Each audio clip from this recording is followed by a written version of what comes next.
Hello, ActiveSage here on the Sage channel, and with exploration mode right around the corner, or at least it sure as hell feels that way, I figured I'd go ahead and put together a few basic relays, because with exploration mode basically meaning we have, or probably will have, infinite worlds, well, I figured it was about time that we had something to communicate across these big worlds, because of course if you can go 100,000 meters in one direction, you're not exactly going to be able to communicate back with your machines and drones and whatnot all the way back at base without more than one antenna. In fact, if exploration mode really is endless, you could find yourself hundreds upon hundreds of thousand meters away, and hopefully, I don't know exactly how it's going to work, but long as those antenna beacons you put in stay loaded, which I'm pretty sure the way they explained it they will, this plan will still work. You'll still be able to use your machines back at base even while you're far, far away, or even have multiple bases controlled by a singular hub, just with a bunch of antenna relays connecting them.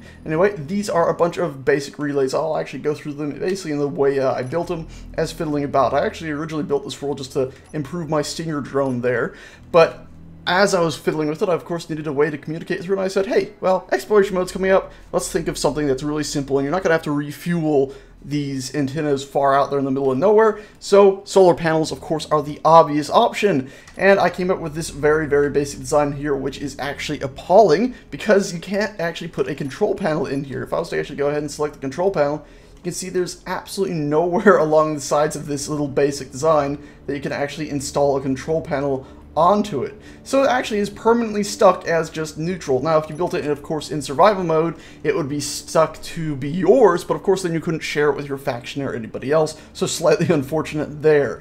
So I moved on from there to a more basic design. It's a, well, I say more basic, a more advanced design is what I meant to say.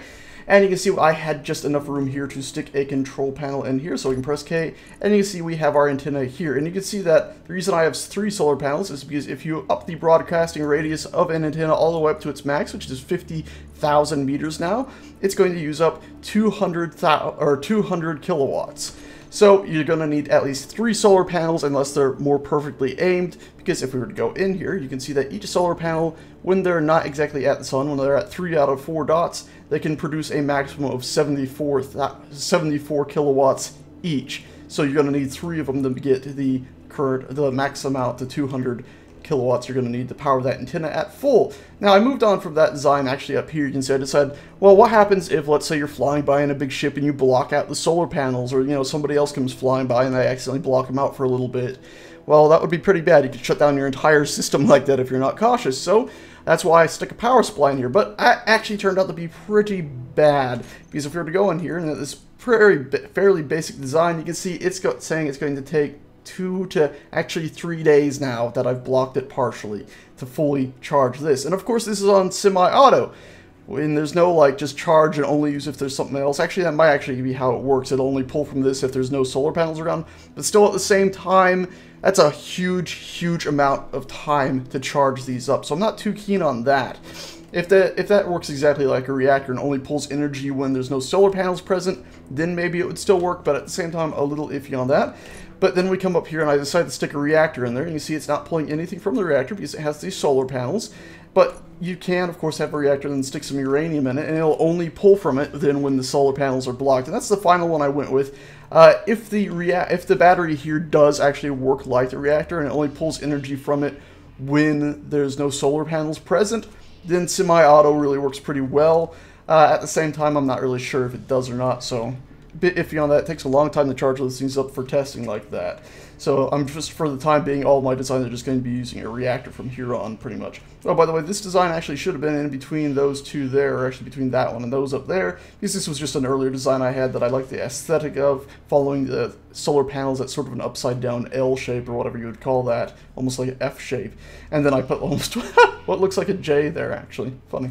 Anyway, but I like the idea of having an antenna outside. But anyway, scrap that. Moving on to more recent designs, I decided, well, let's see if we really do need 3 solar panels if we face them more towards the sun. And of course, I stuck a singular rotor down here to see if that worked. Couldn't get them all the way up to the 4 bits of power we needed. So I stuck 2 rotors on and found that, yes, indeed, they can bump up. And you see this one, it still has 3. This was my first test bed. And you can see the power output here is far above what it was before. Each of these is only putting out 68, even though they can put out a max of 117. So I went ahead and, this is my final version up here, cut away one of the solar panels, because if they're pumping out that much, we only need 2 solar panels, and we'll still have over 30 excess power even when they're powering the full range antenna. So we can pop in here and you'll see that these solar panels are each outputting 102, so still giving us some left over there. Very nice. And then you can see we have our reactor stuck in here at the bottom base here with some uranium in it, just in case those ever do get blocked off or destroyed or something. Of course, you're not going to know they're destroyed unless maybe you set up a camera or something, but this is supposed to be a relatively simple design. Now, I did decide that this is actually the final design I'm happy with, because it seems like it's probably easier to build more rotors than it is to build a third solar panel. Because if we're to look at solar panel production, gonna have to press G for that. We look at what it takes to build a solar panel, 64 solar cells, computer components, all that's pretty simple, but the solar cells can take a fair bit. And then if we were to look at rotors, where'd they go now? Rotors. I've lost you. There they are. A rotor, it's pretty simple, just motor, computer, you know, fairly simple stuff, a lot of metal really, and some slightly advanced stuff for just a few motor components and a computer component. Pretty simple stuff in comparison to that. And of course, if we were to go ahead and look at the assembler, I can place down an assembler to look at what it actually takes to build. This might actually kill our antenna because it's going to be drawing some power, I think. Let's see what it actually takes to build those solar cells. You can see it takes gold, silicone, and platinum, and remember, you're going to need a fair few of these, so it might end up adding up. So that's why I'm figuring let's just go with this design for now. I think that would work pretty well. It'd be pretty cool.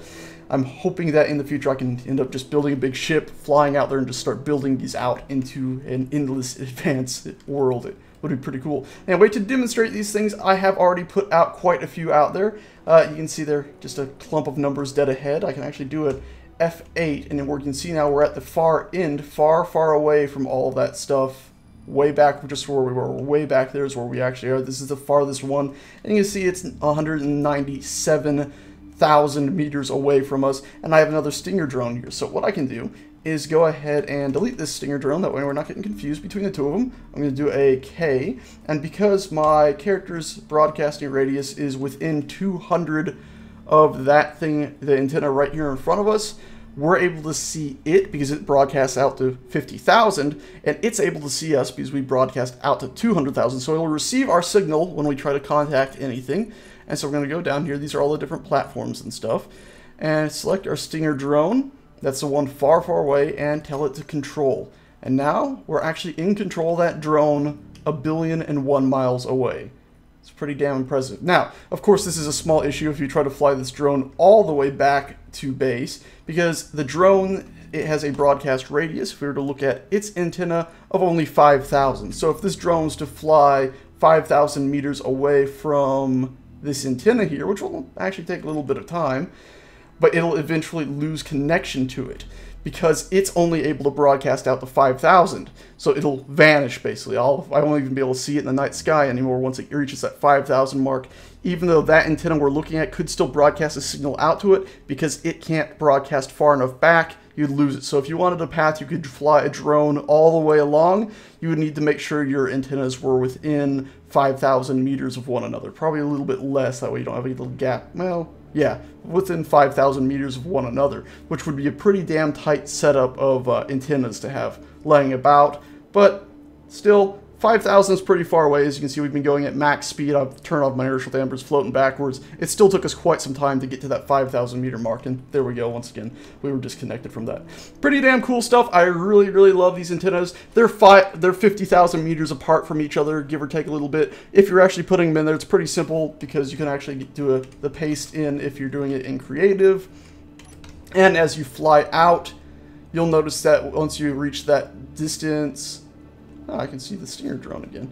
Once you reach that distance right around, there you go, you can see that we're no longer able to see the actual antenna broadcasting because you know you've gone far enough out. There we go. See it again, can't see it again, see it again. So basically it's pretty simple, straightforward about distances there. It goes away once it's no longer able to ping its signal back between all the different ones. So you can tell it that way. And of course, the way you would be also telling this if you were actually out here in survival is once you reach that distance, all the other antennas would disappear for you. So be careful you're not flying in a direction you're unsure about when those disappear, or you could be in a spot of bother. It's strange that I can still see the Stinger drone. I'm really confused at that. Because it can't broadcast back. I guess, yeah, I'm really surprised I can still see it at all. But yeah, as you can see, it was flying backwards, and now it's just drifting forever at max speed backwards into the abyss, which I guess could be slightly problematic in a proper world if the ship wasn't despawned or something. Maybe the devs have something in there. Because it's technically still a powered ship, it's just drifting backwards.